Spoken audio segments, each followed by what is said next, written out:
Bismillah. Welcome back to Resilient Leader. I appreciate many people have been asking me questions and I haven't had time to reply regarding construction business and investments, etc. But today's one is a very important one for me and hopefully for other people who follow my page. And that is, how do you win, large projects? Whatever field you're in. Obviously I'm in the construction industry with one of the businesses. How do you win large projects? Alhamdulillah, I won a very large project for myself at the moment, which is 100 grand or 125 grand job, and it's the first of many, which is the main thing. You have to be humble from where you come from in life, and any win is a win. Whether it's a 5 grand job, 10 grand job, 20, 40, 50, 100 million, 2 million, any win is a time to be humble, is a time to be grateful for what Allah, God gives you in life. Everything in life is a blessing, and so I'm grateful for that first and foremost. So cut straight to the chase, and it's how I won my 100 grand job. How did I win it? And in me teaching you how I won my one, hopefully teaches you also how to go about winning your own winnings. And the first thing the client said to me of my new project is that I got a glowing reference from my previous client, which we done a 50 grand job for. And the main thing there was a couple of things she said. One of the main things she said was, he didn't put the price up. And this is a issue that you hear from many builders, which is they give you a price. Sometimes they try going very low, and then once they get in, they do maybe about a week, 2 weeks worth, and it works, and they say, oh, actually, sorry, it cost extra 10 grand or whatever it might be. I didn't do that, and that's a principle that I've told myself, which is whenever I give a quote, that is the quote, and it will not go up, even if it means I lose. That's just a principle that I have. Whenever I give you a quote, that's my quote. The only extras will be if something new comes up, like something unexpected, something that wasn't in the drawing, extra work you wanted to do. That will be obviously extra, which is very fair. But anything I have quoted for and is according to the drawings, if I have undervalued the job, that is my loss. If I've overvalued the job and you have taken it and said yes to it as well, and then I make a profit from it, that's my win. So, I don't try to burden a client with my burdens. My problems shouldn't be the client's problems, and vice versa. The client's problems can't become my problems unless the client wants me to solve her problems or his problems, and then I give her a cost for solving that problem, because that's where a fair value of exchange comes. The second principle that she said to him was, or that she was happy about, is that we done it in a timely manner. Yeah, we done it in a timely manner, even though we did probably go past this job a bit, but taking into the circumstances, many things that did come up on that job, we still done it at a reasonable time. So from that you can deduct to try to keep to a time scale that you have given as much as you can.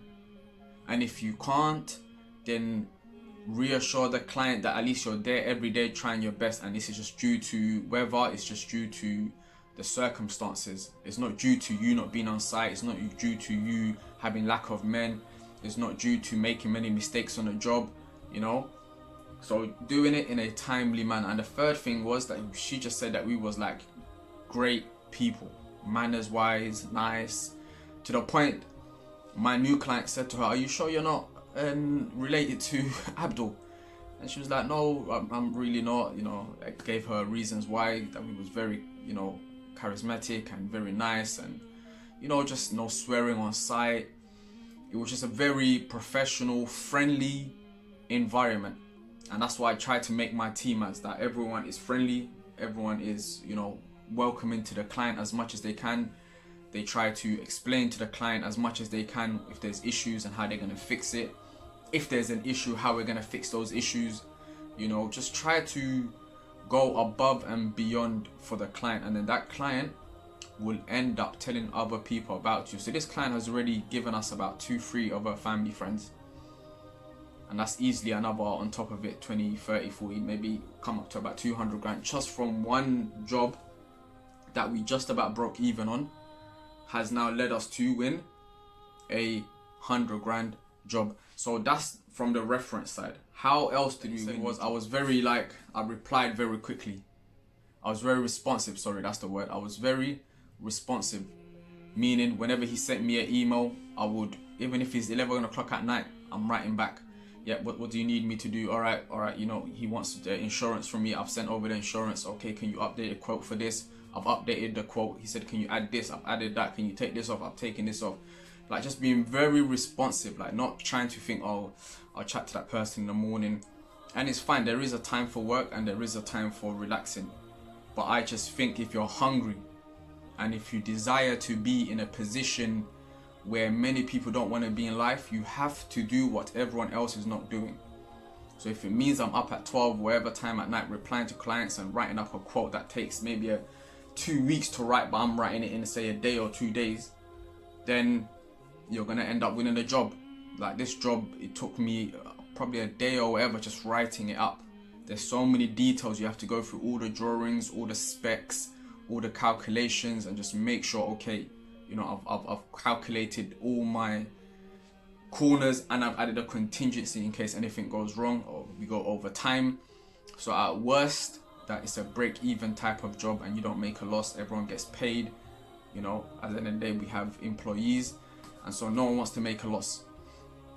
So that was the second one. It was that I was very responsive to him. I made sure that I replied as early as I could, as quick as I could, gave all my references, you know, just made sure everything was above board. When he wanted me to be on site, I came to site as early as I could. I didn't say I'm gonna wait a week even though I could. I came straight to the site, met him, you know, showed that I knew exactly what I'm talking about, obviously, because we do. And we won the job. And as soon as we won the job, Christmas, no Christmas, New Year's, none of that stuff. We was in site within a couple of days, started the job, started the demolitions, trying to get the job done as quick as we can and move on to our next one. And I'm sure this one, if we do it well, and we will do it well, would lead us onto 200 bag jobs, 300, 400, a million is only going to be around the corner. So that's the main points of how I won the job. But you have to understand that me just winning this 100 grand job today, it didn't start today. It started many years ago. And so to finish off the video, I want to give you 3 principles that I personally use, that I have learned from many books that I've read. Mainly from the book that I've read this on was Think and Grow Rich by Napoleon Hill. These are principles which I try to implement in my life and would definitely benefit you. So the first one being, be willing to burn your ships. Be willing to burn your ships. Stop trying to have something to fall back on. You see many people, they do a business and at the same time they have something to fall back on. Well, if you burn that bridge, if you burn that ship, you have nothing but to go ahead. There's nothing to look back on. And so what this does is it drives you to make sure you succeed. I didn't go to university. I didn't go to college. I didn't have another job that I was doing on the side. This was my only hustle. This was my only job. So I had to make sure it succeeded.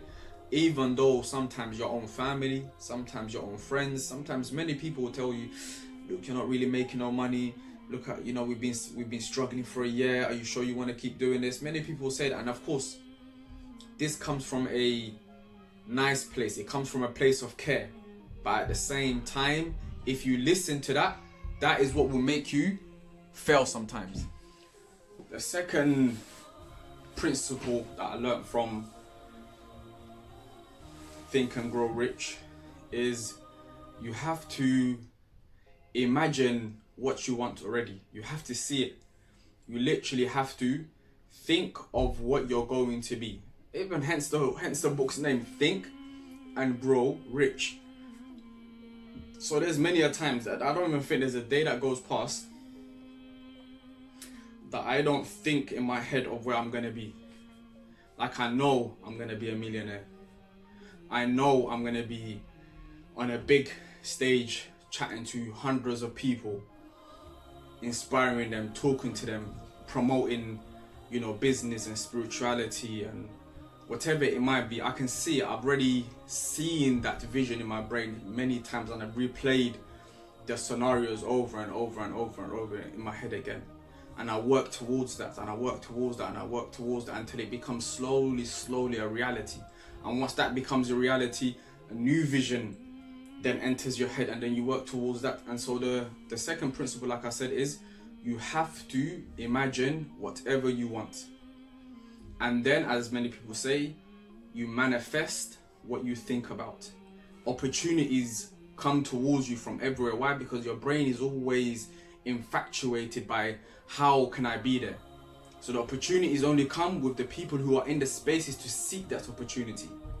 Opportunities are around us all the time, but because your brain is not tuned into it, you're not seeing it.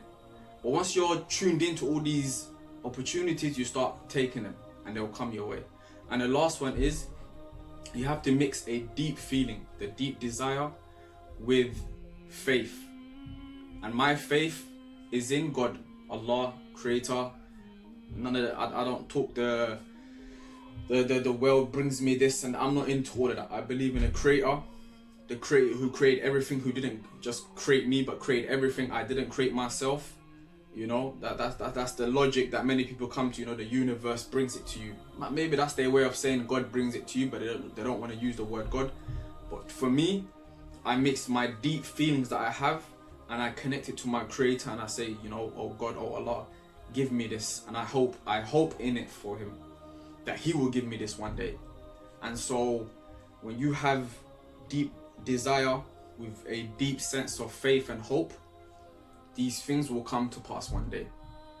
And I don't think there's anything else I can add apart from these three topics. In other videos, we can go into other ideas, one of them being crypto.